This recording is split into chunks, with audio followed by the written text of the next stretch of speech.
Hello guys, so I just want to share with you another Ministry of Life here in Hong Kong. So Hong Kong naman tayo guys. So we're going to do a boating ride with my friends here at HK. So pupunta namin yung, ito si Sis Lynn Journey. So yun siya guys. And then, pa-follow na lang din sa kanya guys at pa-subscribe na din sa kanyang channel. So, ito yung boating ride guys. So, this one is 40 each sa amin kasi 120 for 3. So, may less yata kasi yung 180. I forgot this 181. So, ayan siya. And then after that, so ayan na, naka-life jacket na kami. So saya-saya namin. So this is my first experience din dito. So ayan si ate, pag talaga, may mga kalog talaga sa grupo. Si ate Feli. Tuwang-tawa kami sa kanya. Then, si Sis Lynn naman nagrereklamo na walang magbibideo sa kanya kasi iniwanan na namin siya. Di binidyohan ko lang siya, sige. Maglakad ka ng parang lalaki. So, ayan. So, we're here na sa boat, sa dock boat ride. So, ayan si Cherina Lynn and si Sis Lynn Journey, yung aking kasama sa boat. So, yung sa kabila naman, si Ate Feli, si Ate Jen, at saka si Jessa, yung sa kabila na boat. So, ang saya namin guys, kasi hindi pa namin alam yan kung paano i-operate itong dock boat na to. Tapos, parang babangga na kami tatlo. So, ayan. So, ako yung walang ginawa dito. Sila lang dalawa ang may ginawa. So, ayan. Ito yung dock. So, inaayos ko dito yung camera ko kasi cellphone yung gamit natin guys. At saka yung tripod kong dala is yung maikli hindi mahaba. So, ayan, si Doc. Kwak-kwak. So, ayan. So, masaya lang guys kasi ang pag off day, syempre, i-enjoy natin ang life. So, sa mga nagsasabi na puro gala na lang, ako, alam naman ano gagawin ko. So, nagagawin ko, matulog. So, syempre, gagala, enjoy yung buhay, di ba? Just enjoy life and be happy. Yun lang yun. So, kaya nga ako nagtrabaho para magawa ko yung gusto ko. So, ayan guys, si Sis Lynn, busy din sa pagbibideo.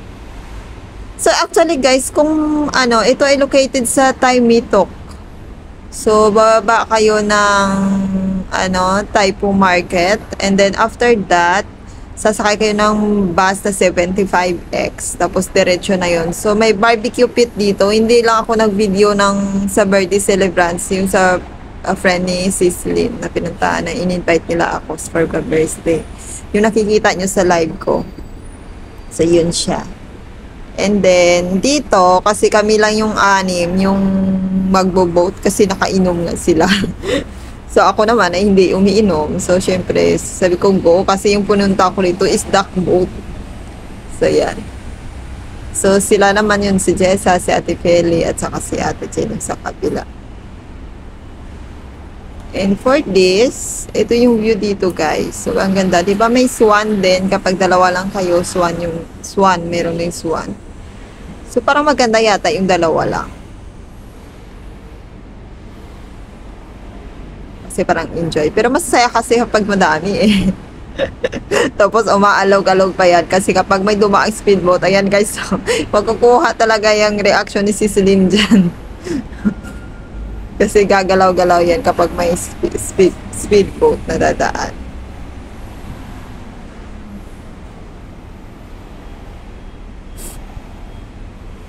So, sila lang yung may na dalawa. May ginagawa. Ako wala talaga. As in, wala. So, yan siya guys. Ito yung view. Maganda kasi dito Pero, may nilagay sila doon na wag lalagpas doon kasi may shark na. So, ayan. Thank you for Ate Chen na na-videohan niya kami dito. So, ayan yung dock boat guys. So, ganyan lang siya guys. Masaya. Yan yung mga katuwaan kapag off day dito. So, pwede din naman kayo mag-hike pag gusto nyo mag-hike. Pero pwede rin dito. So, simple lang. Meron din ito sa, ano, sa Wan Chai malapit. So, sa Admiralty, meron din ito. So, pwede kayong mag-boating din doon. Safe din naman siya. So, ito safe din. Ito si na Ate Jen. Pero saya-saya lang talaga namin dito, guys. Kasi at least, sa isang araw ba, na-enjoy mo yung life mo. So, na walang trabaho, walang ginagawa. So, ganun lang. So, hindi kami lumayo na 3 kasi bumalik kami. Kasi yung oras ba, limited lang. 1 hour. Maybe next time, gawin natin 5 hours. Joke lang. So, 1 hour. 1 hour lang yung time namin dito. Kasi, syempre, hapon na din kami nag-dock boat.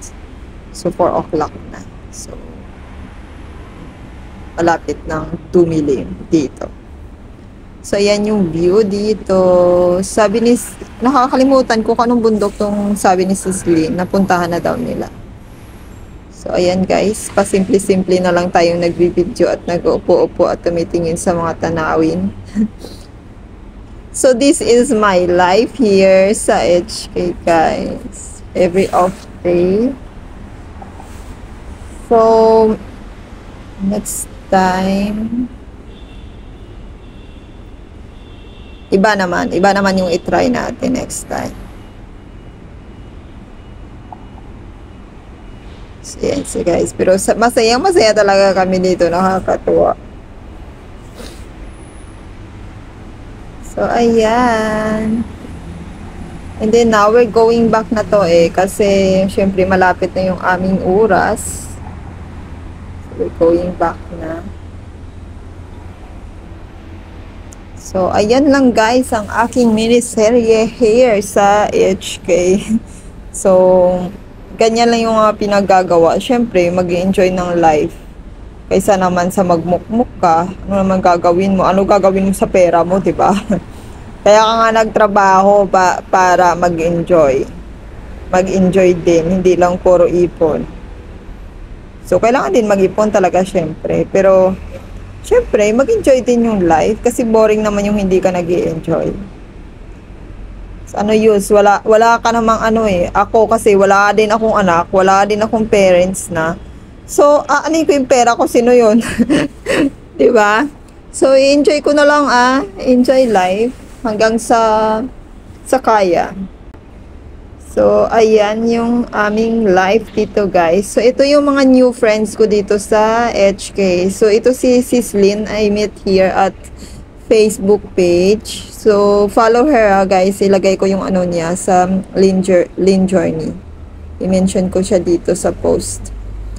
So, ayan guys. So, ayan lang ang dock boating dito sa Tai Mi Tok, Hong Kong. So, ayan yung view guys. At sa napakita ko dun kanina, ito, nagpicture muna kami dito. Ayan. So, si Ate Philly first, din ako. Ayan. And then, syempre, hindi nawawala yung mag-picture ng sulo, guys. Para may naman. So, ayan si Sislyn. And then, ito na, pabalik na kami. So, thank you for the experience. Tai Mi Tok, dock boating. So, ayan, thank you so much. So, ito na yung aking mga bagong friends dito, guys. So, ayan. Masaya lang. So, then we do a group picture here. Ayan siya, guys. Yan ang dock boating Tai Mi Tok, guys. Thank you for watching, guys. Please don't forget to like, comment, and share if nagustuhan nyo tong video. God bless you all. Take care always.